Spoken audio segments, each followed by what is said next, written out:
Outras validações complementares que eu preciso ter.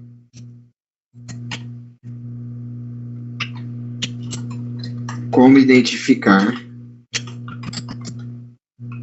a competência de envio pela data de pagamento.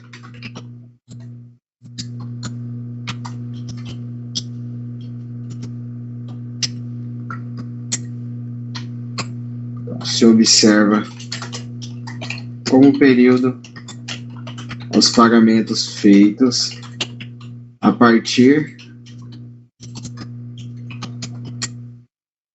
da data de pagamento do mês anterior até antes da data de pagamento da competência mensal em que estará enviando a complementar. Então aqui um exemplo, folha de 10 de 2021 é paga 5/11. E a folha de 9 de 2021 foi paga em 6/10.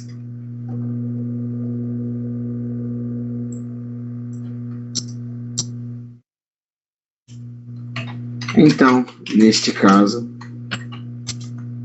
observamos que para se colocar competência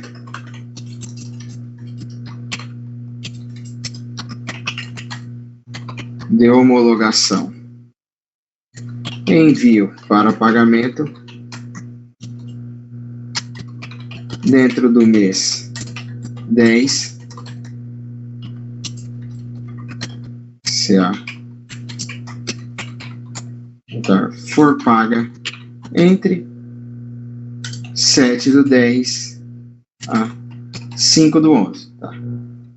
Se eu colocar um pagamento aqui posterior a 5/11, a minha data de homologação e de envio, eu já tenho que considerar que ela é no mês de novembro, porque não existe pagamento dentro da competência posterior à folha mensal.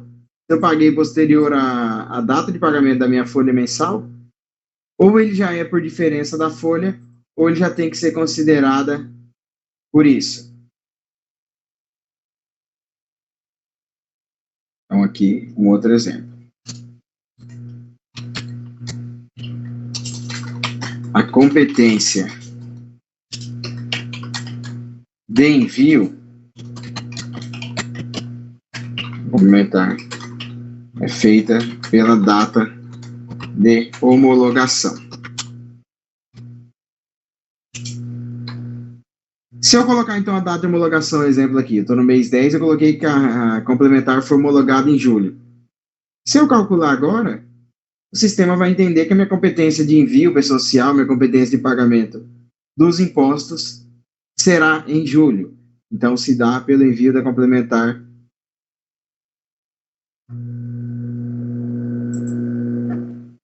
/ pagamento.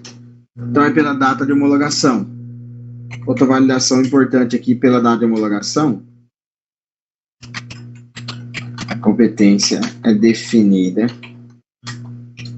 no momento do primeiro cálculo da complementar. Então, se na primeira vez eu informei uma data de homologação errada, que acabou gerando competência de pagamento incorreta,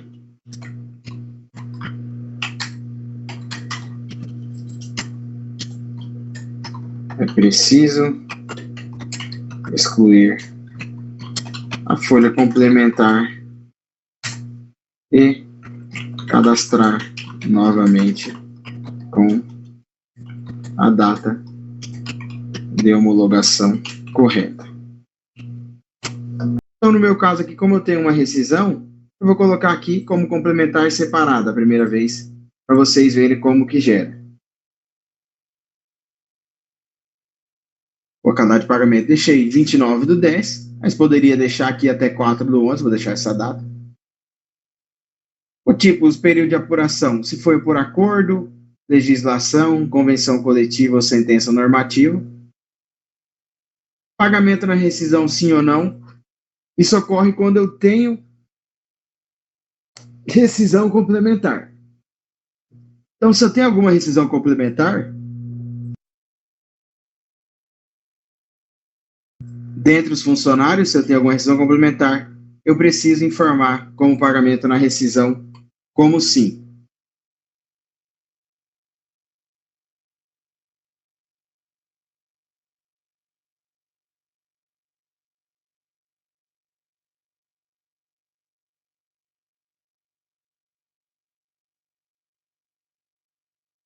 Então, é esse campo por aqui que serve. Então, se nesse caso, dentro da minhas complementares que eu vou fazer de início, eu não tenho rescisão complementar, eu não preciso informar.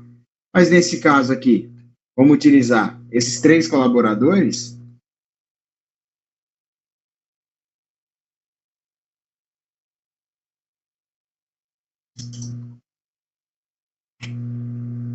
Os 56 já tem rescisão, então preciso informar como sim, porque eu tenho rescisão complementar dentre eles.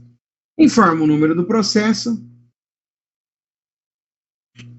o ano, a vara, a data de homologação. Vou colocar um exemplo, a data de hoje. Aí aqui, outra validação importante. Processo. Então, o número do processo não pode ser igual a outras complementares existentes no sistema. Que é bem comum ocorrer que às vezes a empresa não tem o número do processo em si, não saiu, ela vai lá e coloca o número fictício, mas ela utiliza para todas as complementares que ela vai fazer no sistema o mesmo número do processo. Isso pode ocorrer problema, já peguei vários casos de ter o número do mesmo número de processo de outra já no sistema, e ele pegar e se perder na hora de gerar folha agrupada, e aí dá problema no envio. Então, o número de processo não pode ser igual. Então, sempre muda o número de processo. Vou criar 2 complementares para mesmo sindicato, muda um número no final, ou coloca um número diferente, para ele não correr o risco de se perder entre os 2 cálculos. Então, o ano do processo, a vara, a data de homologação, observação, eu preciso informar alguma observação. É obrigatório para associar o campo de observação. Não tem uma definição específica do que precisa ser colocado, mas é um campo obrigatório para preenchimento.